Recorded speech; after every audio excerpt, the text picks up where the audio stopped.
Hey guys, how's it going? Hope you're all alright.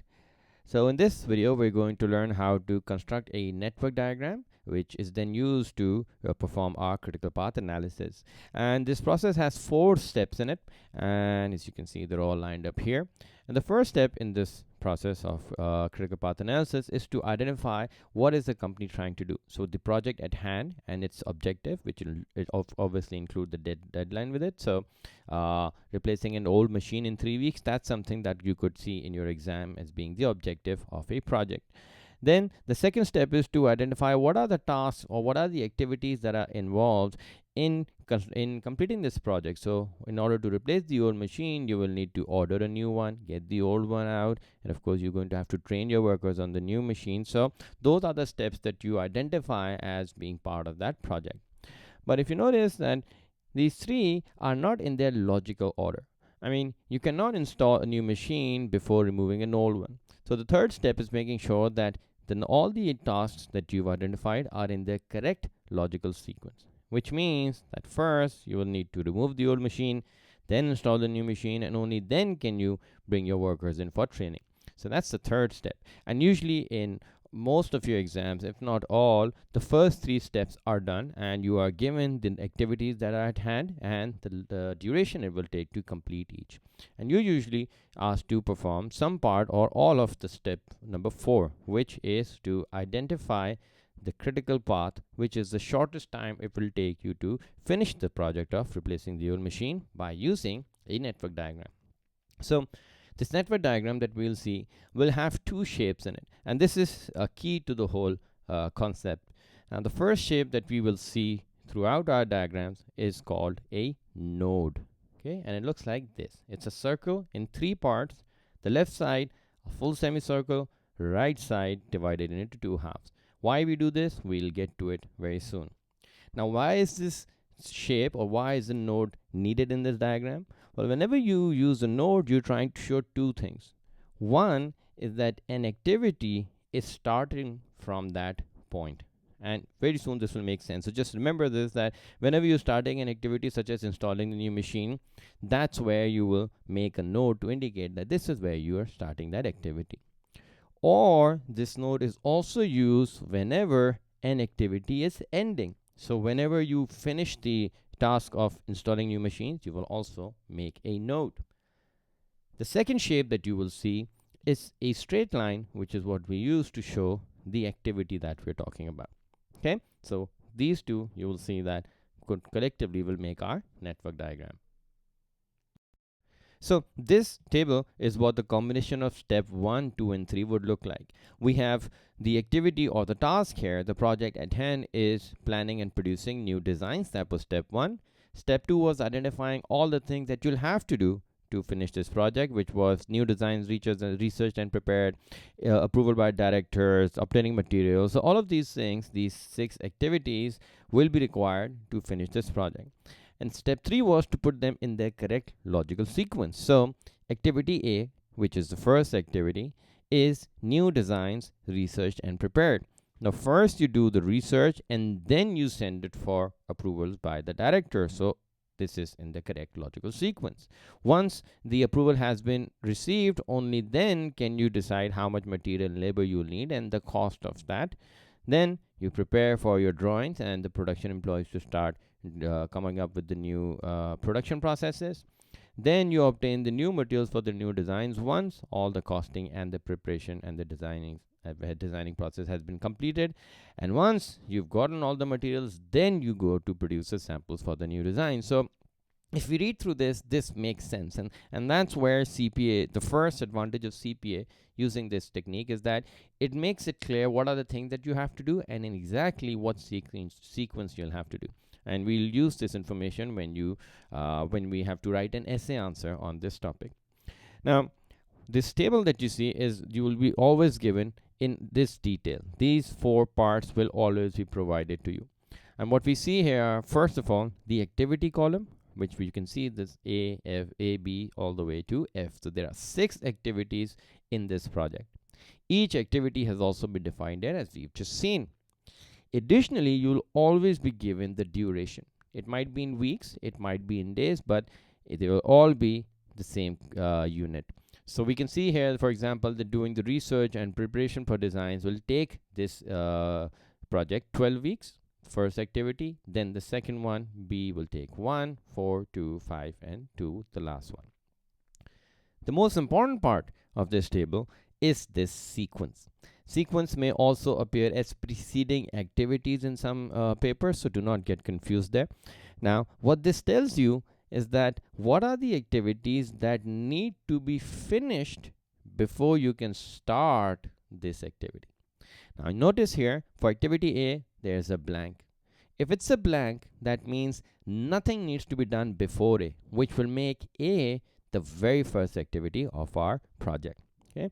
Now remember, when we were discussing the node, we said that whenever you start an activity, you show that by making a node.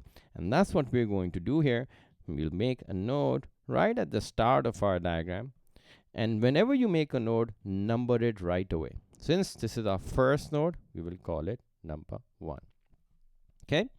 Now, the first step that we're taking in this project is to start activity A. And you'll remember that in order to show that you're starting an activity, you need to make a straight line. So I'll make a straight line just like that. That should do it.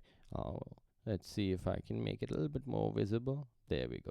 So a straight line just like that. And remember that the length of it does not matter. Just make sure that it's a nice straight line. And whenever you make the straight line, always mention the activity above it and the duration below it.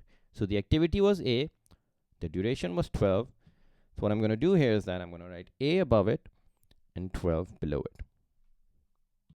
So now what this tells me is that without even looking at the table, if I just saw this part here, I know that the first thing that I've done in this activity, in this project, is start with activity A, which will take 12 weeks. That's just simply by looking at this part here. Okay. Now, little tip here is that whenever you're done with each activity, make sure you just check it off from the table so that you know you're done with this one. There isn't any confusion.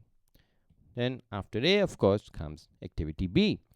And here, which is initial approval by directors, it will take 1 week, but they're telling you that it must follow A. So the thing to remember here is that whenever you see an activity appear in the sequence column, that means that this activity, which is activity A right now, we need to finish activity A so that we can begin with activity B. And once again, remember that in order to end an activity, we make a node. So once again, I'm going to bring up a node right here to show that this is our. There we go. So just bring a node here and connect it at the end of activity A, showing that at this point we have finished activity A. Since this is our second node in the sequence, I'm going to write number 2 on the left side of our node. Now this is the biggest mistake that students make, what I'm going to tell you next. Make sure that you remember this part, that whenever you end an activity and you make a node, and of course whenever activity A ends, we have to start activity B, use the same node to start activity B, which means that I'm simply going to make a straight line from node 2 and pull it up here just like that. I'm going to call this B, which should take 1 week. Okay, notice I did not make a separate node to start B.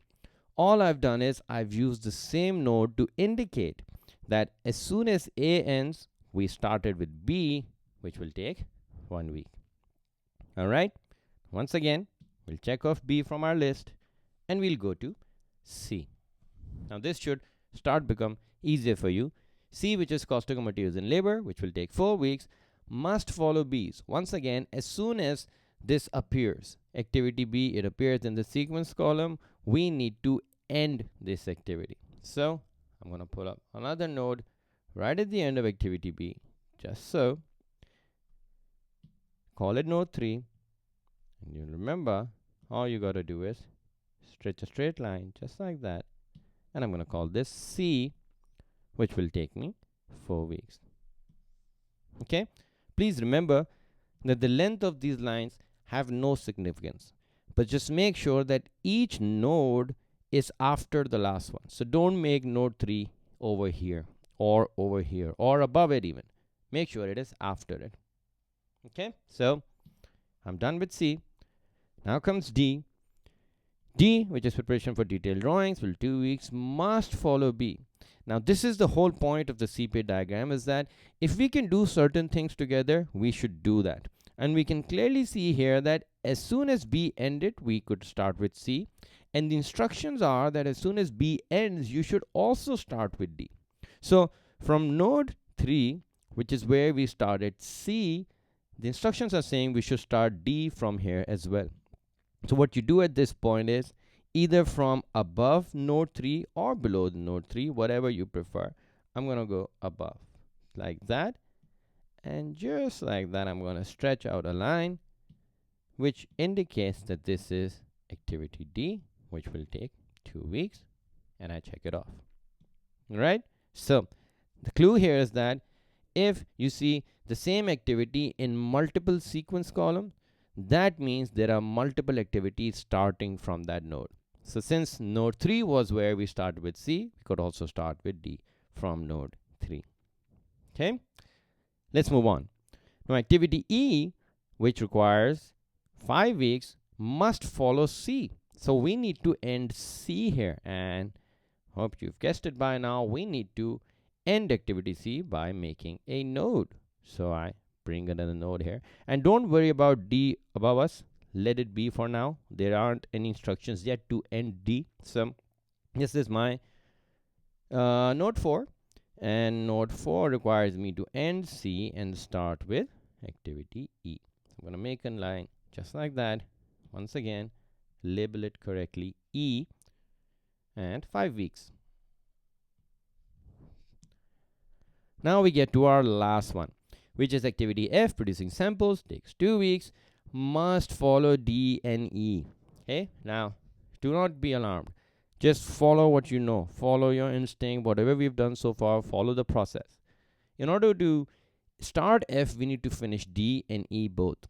So whenever there are multiple activities, just identify where they are. You can see D is there and E is here. Make a node, and I'll show you how. Make a node right in between the two.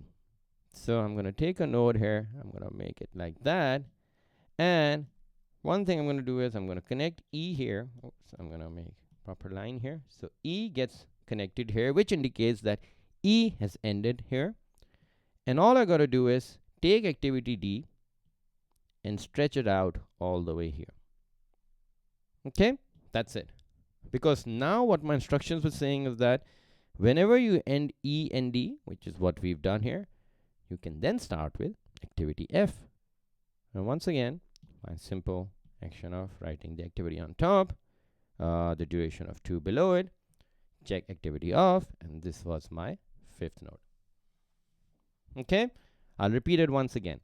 If there are multiple activities in the sequence part, that means you need to end 2 activities on the same node. Those 2 activities are D and E. So although D had started at node 3, we only need to end it now before F begins. So we did that, we finished E, and we began with F. Okay, now there is one last final step, and that step is that we have to end F at some point as well. And remember, in order to end an activity, we make a node. So the last action in this project is to announce that we are done, F is finished, and the 6th and the last step is to announce the completion of this project, which would be then producing samples of the new design being complete. All right, so step by step, and it's literally, you could see that it gets quite repetitive, so you can get it right. But the only things that you have to remember is that whenever you're ending an activity and starting one, use the same node. The length of the lines do not matter. As long as you're making the nodes after the last one, you will be fine.